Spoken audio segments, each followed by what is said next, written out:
This manhwa is titled Baby Tyrant. Let's dive into the story.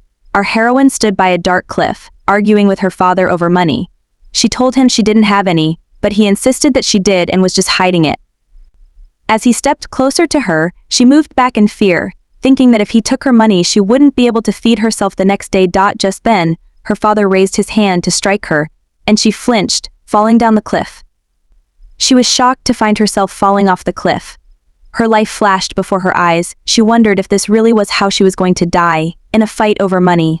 What a useless way to die, after all the hardships she had endured living with her ex-convict father who drank heavily. As she closed her eyes, she uttered her final wish. "I just want peace." This wish of hers granted her resurrection. She opened her eyes when she heard someone calling Mabel over and over. She wondered if they were talking to her. Closing her eyes again, she listened to the voice saying how much she had grown in just a few days. Had she been reborn, she wondered? A young man with strikingly cute looks and sky-blue hair was holding her. His voice, along with another gentle one, made her think it might be her parents speaking. They sounded soft and kind. Mabel felt a sinking dread. If she'd been reborn, did it mean she'd have to go through all the pain and misery once again? Mabel woke up that morning with a loud wail, and a maid hurried over, calling her "Your Imperial Highness" and asking if she was okay or just hungry. Mabel was stunned. Being told she was a princess of an empire she'd never even heard of was incredible. At first she couldn't believe it, but eventually she had no choice but to accept that, in this life, she really was a princess. Wow, our girl had truly hit the jackpot this time. Not only was she wealthy, but she was royalty too. Her name was Mabel Gardenia Ermino, the second child of the Emperor of Ermeno. Her mother had passed away not long after Mabel was born. Mabel figured her father would likely neglect her in this life, as that's often the case when a mother dies after childbirth. She actually preferred it that way. If no one showed her kindness, she could slip away without anyone noticing. After being rocked by the maid for a while, Mabel drifted off to sleep. The door quietly opened, and the Emperor entered. "Your Majesty," the maid whispered, but he motioned for her to be silent so as not to wake Mabel. The Emperor stepped closer to his daughter, gently touching her soft skin. Mabel's eyes fluttered open at his touch.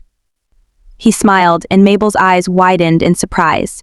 He hadn't expected her to wake up, and Mabel couldn't take her eyes off him, wondering who this unfamiliar man was. The Emperor smiled, asking the maid, Miss Rufy, if Mabel was actually looking at him. "It seems she is," he said with a hint of excitement.